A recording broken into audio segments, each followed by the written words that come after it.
इतना कहकर काव्या वापस अपने राज्य लौट जाती है। लेकिन जैसे ही वह महल के पास पहुंचती है, उसकी सबसे करीबी दोस्त ज्योति पहले से उसका इंतजार कर रही होती है। इस बार ज्योति अकेली नहीं थी, उसके साथ महाकाल के सैनिक भी मौजूद थे। ज्योति बिना कुछ सुने काव्या को गद्दार घोषित कर देती है।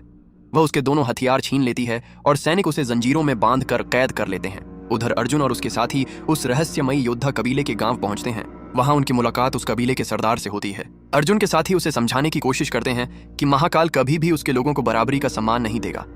अगर आज उसे नहीं रोका गया तो कल पूरा कबीला हमेशा के लिए गुलाम बन जाएगा। लेकिन सरदार उनकी एक भी बात मानने को तैयार नहीं होता। उसका साफ कहना था कि बिना विशाल सेना के महाकाल को हराना नामुमकिन है।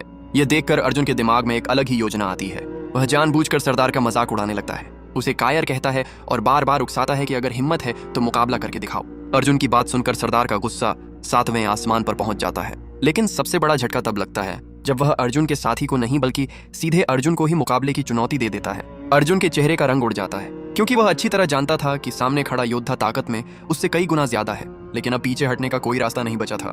मुकाबला शुरू होते ही सरदार अपने हाथों से निकले तेज ब्लेड्स के साथ अर्जुन पर टूट पड़ता है। अर्जुन शुरुआत में उसके सामने बिल्कुल भी टिक नहीं पाता। वह लगातार पीछे हटता है और अपनी जान बचाने की कोशिश करता है। एक जोरदार वार अर्जुन को दूर फेंक देता है। कुछ देर के लिए ऐसा लगता है कि मुकाबला यहीं खत्म हो जाएगा, लेकिन अर्जुन हार मानने वालों में से नहीं था। उसे समझ आ गया कि ताकत से इस योद्धा को हराना नामुमकिन है, इसलिए वह अपनी सबसे बड़ी ताकत यानी अक्ल का इस्तेमाल करता है। वह लड़ते लड़ते सरदार का ध्यान भटकाता है और सही मौका देखकर ऐसा वार करता है कि सरदार संतुलन खो देता है। अगले ही पल अर्जुन उसे मात दे देता है। सरदार अर्जुन की बहादुरी और समझदारी से इतना प्रभावित होता है कि आखिरकार उनकी मदद करने के लिए तैयार हो जाता है। उसी रात वह अर्जुन और उसके साथियों को महाकाल के महल के नीचे बनी गुप्त सुरंग तक ले जाता है। सुरंग के बाहर तैनात सैनिकों को चुपचाप खत्म कर दिया जाता है, लेकिन सरदार उनके साथ अंदर नहीं जाता, क्योंकि उसके कबीले को महल में प्रवेश की इजाजत नहीं थी। अब अर्जुन और उसके सभी साथी उस गुप्त रास्ते से महाकाल के महल में दाखिल हो जाते हैं। इधर महल के अंदर महाकाल लगातार काव्या पर दबाव बना रहा था। वह जानना चाहता था कि आखिर वह धरती पर क्यों गई थी। महाकाल उसे धमकी देता है कि अगर उसने सच नहीं बताया तो उसकी माँ को उसके सामने मार दिया जाएगा। अपनी माँ की जान बचाने के लिए काव्या मान लेती है कि वह धरती पर गई थी, लेकिन वह यह राज छिपा लेती है कि उसने दिव्य रक्षक और उनके योद्धाओं की मदद की थी। महाकाल उसके झूठ पर भरोसा तो कर लेता है, लेकिन उसे माफ नहीं करता। वह पूरे राज्य के सामने काव्या को गद्दार घोषित कर देता है और आदेश देता है कि उसे जंजीरों में बांध दिया जाए, ताकि हर कोई देख सके कि विश्वासघात की सजा क्या होती है। उधर अर्जुन और उसके साथी महल के अंदर अलग अलग रास्तों पर निकल पड़ते हैं। उनका मकसद था जल्द से जल्द दिव्य ताबीज को ढूंढना, लेकिन उन्हें बिल्कुल भी अंदाजा नहीं था कि अंधेरे में कोई लगातार उन पर नजर रख रहा था। कुछ देर बाद सबसे पहले अग्निवीर उस कमरे तक पहुंच जाता है जहां दिव्य ताबीज रखा हुआ था। वह जैसे ही ताबीज की तरफ बढ़ता है, अचानक उसके सामने महाकाल आ खड़ा होता है। दोनों की नजरें एक दूसरे से टकराती हैं और बिना एक पल गंवाए महाकाल अपने विशाल हथौड़े के साथ अग्निवीर पर हमला कर देता है। अग्निवीर अपनी आग की शक्तियों से लगातार महाकाल पर हमला करता है। कुछ वार सीधे उसके शरीर पर भी लगते हैं, लेकिन दिव्य ताबीज की वजह से उसके सारे घाव कुछ ही पलों में भर जाते हैं। अग्निवीर समझ जाता है कि जब तक ताबीज सुरक्षित है, महाकाल को हराना असंभव है। तभी अर्जुन, सीमा और विक्रम भी वहां पहुंच जाते हैं। अब सभी मिलकर महाकाल को रोकने की कोशिश करते हैं। इसी बीच अग्निवीर अपनी आग की शक्तियों से महाकाल का ध्यान भटकाता है, जबकि विक्रम दिव्य ताबीज रखने वाले पिंजरे को तोड़ने की कोशिश करता है। लेकिन जैसे ही वह ताबीज तक पहुंचने वाला होता है, महाकाल उसे रोक देता है। कुछ ही पलों में महाकाल अपने विशाल हथौड़े से विक्रम के एक लोहे के बाजू को शरीर से अलग कर देता है। यह देखकर सीमा तुरंत अपनी ऊर्जा शक्ति से हमला करती है, लेकिन महाकाल वही टूटा हुआ बाजू उठाकर उसी पर फेंक देता है। सीमा भी गंभीर रूप से घायल हो जाती है। अपने साथियों को बचाने के लिए विक्रम फिर से महाकाल के सामने खड़ा हो जाता है, लेकिन इस बार महाकाल उसकी दूसरी बाजू भी कुचल देता है और बेरहमी से उसका अंत कर देता है। अपने साथी की मौत देखकर अर्जुन का गुस्सा 7वें आसमान पर पहुंच जाता है। इसी बीच अर्जुन की नजर दिव्य ताबीज पर पड़ती है। वह उसकी तरफ दौड़ता है, लेकिन उससे पहले ही एक रहस्यमयी बर्फीला योद्धा वहां पहुंच जाता है और ताबीज लेकर दूसरी दुनिया में गायब हो जाता है। महाकाल का ध्यान दूसरी तरफ जाते ही अर्जुन किसी तरह अपने बाकी साथियों के साथ वहां से निकलने में सफल हो जाता है। उधर महल में मौजूद सैनिक अर्जुन को घेर लेते हैं। तभी महाकाल का एक पुराना योद्धा, जो अब उसका साथ छोड़ चुका था, अचानक उन सैनिकों पर हमला कर देता है और एक ही वार में सबको खत्म कर देता है। वह अर्जुन से कहता है कि उसे महाकाल की गुलामी से नफरत हो चुकी है और अब वह धरती के योद्धाओं का साथ देगा। इसके बाद वह एक बड़ा राज खोलता है। वह बताता है कि दिव्य ताबीज को मृत्युलोक ले जाया गया है। अगर उसे वहीं नष्ट नहीं किया गया तो महाकाल को हराना हमेशा के लिए नामुमकिन हो जाएगा।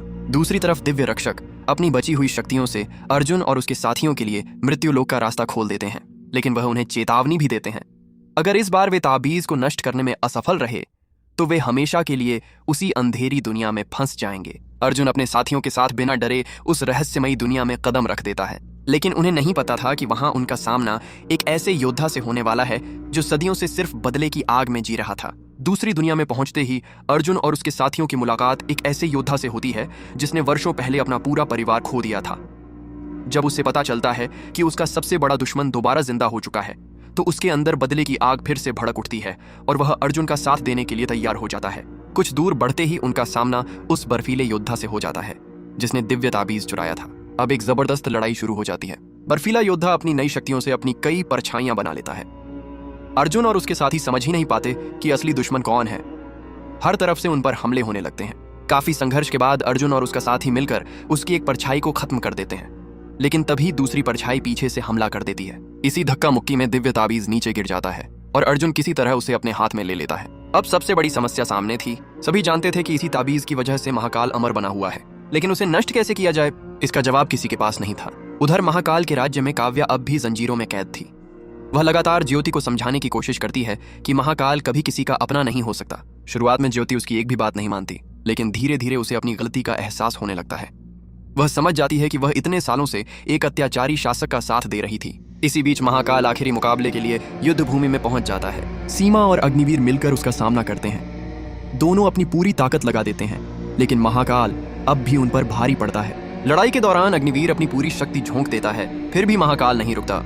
उधर दूसरी दुनिया में अर्जुन और उसके साथी अभी भी दिव्य ताबीज को बचाने आए दुश्मनों से लड़ रहे थे। समय तेजी से निकल रहा था। दूसरी तरफ काल युद्ध भूमि में सीमा और अग्निवीर पर लगातार भारी पड़ रहा था। दूसरी दुनिया में लड़ाई और भी खतरनाक हो चुकी थी। बर्फीला योद्धा अपनी परछाइयों के साथ मिलकर अर्जुन और उसके साथियों पर लगातार हमला कर रहा था।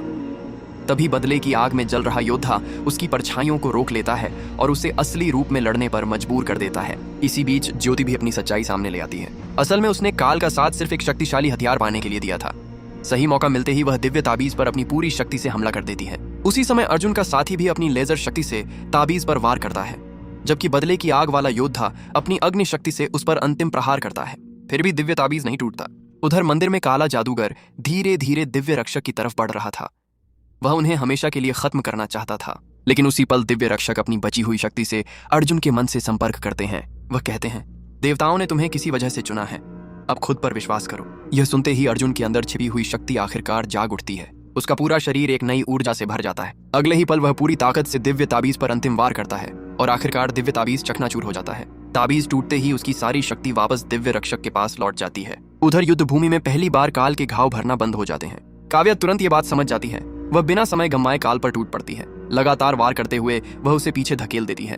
पहली बार काल के चेहरे पर डर साफ दिखाई देता है। वह अपने हथौड़े से पलटवार करता है, लेकिन अब उसकी अमृता खत्म हो चुकी थी।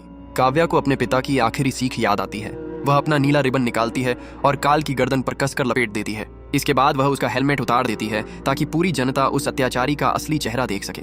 काल छूटने की पूरी कोशिश करता है, लेकिन इस बार बहुत देर हो चुकी थी। काव्या अपने दोनों ब्लेड्स से अंतिम वार करती है और काल हमेशा के लिए मारा जाता है। काल के मरते ही टूर्नामेंट खत्म हो जाता है। सालों से गुलामी झेल रही जनता आजाद हो जाती है और पूरे राज्य में खुशी की लहर दौड़ जाती है। कुछ समय बाद काव्या को पूरे राज्य की नई रानी घोषित कर दिया जाता है। ज्योति उसकी सबसे भरोसेमंद योद्धा बन जाती है, जबकि अर्जुन और उसके साथी अपनी दुनिया में लौट आते हैं। लेकिन कहानी यहीं खत्म नहीं होती। दिव्य रक्षक बताते हैं कि उनका अगला मिशन उन सभी योद्धाओं को वापस लाना है जो इस युद्ध में अपनी जान गंवा चुके हैं। यानी एक लड़ाई खत्म हुई है, लेकिन असली युद्ध अभी बाकी है, समाप्त। अगर कहानी पसंद आई हो तो अगले भाग में फिर मिलेंगे एक नई और भी खतरनाक कहानी के साथ।